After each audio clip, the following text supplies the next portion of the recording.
Эми 10 кап көмірмен кыштан чыгасыздар тугандар. Эми отоплениянын кереги жок, утоплениянын кереги жок. Бул реклама дагы эмес, хайп дагы эмес, бул баары чындык тугандар. Мына Араванда жашагандар 7 кап көмірмен кыштан чыгат. Бул жерде жалпы 2000ден ашык сынч блок турат. Азыр жакшы кургатып даярдап атабыз. Жарым алайга жарымы лелек кетет. Эми сынч блоктун акчасына токтоло келсек тугандар, бир сынч блок 10 кишинин ордун ээлейт. Бир үйгө 1,5 миң, 1600, 1700 штук блок кетет. Быйыл 100дөн ашуун үй куруппуз сынч блок менен. Бир үчтөгү 145 сом. Кадамжайдын ысык жерине жаңы экинчи филиалыбызды ачтык. Бул жер түшүндө кетейин, туганда караңыздар. Кадамжай районуна качты Миңшинар айылы. Мына глобустан оңго бурулуп бул жака келсеңиздер, мына ушул жер. Заказ берем десеңиздер, экранда турган номерге байланышсаңыздар болот.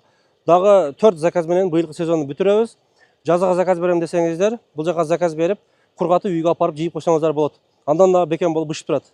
Эске сала кетчү нерсе тугандар, бул сынч блокты өз Кадамжайлык укабыз Нурсултан Табалдиев деген бала көп жылдан бери ар нерсени жасап жүрүп, мына ушул деңгээлге сынч блокту алып чыкты, патенттеп койгон. А сиз сынч блоктон үй салат белеңиз? Сынч блоктон үй салгандар комментарий жаза кетиңиздер.